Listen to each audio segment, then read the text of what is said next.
Once upon a time, a factory somewhere around the planet Earth created all kind of metal cubes. The size of these cubes ranged from a minuscule 1 mm tall to a massive and gigantic 2 meters tall cube. At that time, many customers were unsatisfied with the elevated prices of these cubes. Even the cheapest cube, which was made of magnesium, cost around $500.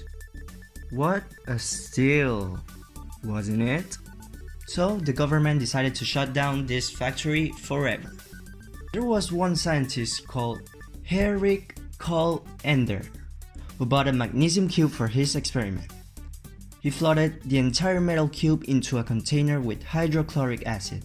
He noticed that a metal cube dissolved in acid such that an edge of the cube decreased by 0.56 millimeters per minute. Then he asked, how fast is the volume of the cube changing when the edge is 6.7 millimeters? Now, let's help him solve this problem. So first of all, let us have an illustration that can represent this problem. It is said that a metal cube dissolved in acid, so let's draw a cube. And as we know, by the properties of a cube, all sides are equal. So let's use x to represent the length of the sides of the cube. The problem also gives us the rate of how fast the sides are decreasing. Therefore, we have that the derivative of x, which is the length of the sides of the cube, with respect to time, is negative 0.56 millimeters per minute. We place the negative sign because it is decreasing. We wish to find the rate at which the volume of the cube is changing when the edge is 6.7 millimeters. Now, let V represent the volume of the cube and T represent the number of minutes in the time that has elapsed since the cube started to dissolve in the acid. So the equation that relates the variables x and v is the volume of a cube, which is volume equals to length times height times width. To solve this problem, you need to have in mind that the volume of a cube at any time is expressed as the formula we said before. V equals height times length times width.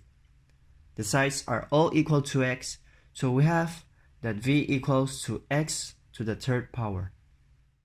Now that we have the formula that relates these variables, let's differentiate both sides of the equation with respect to time. Then we apply the chain rule.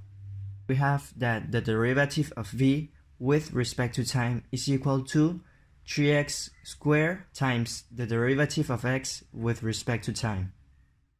We can now replace 6.7 for x and 0.56 for the derivative of x with respect to time.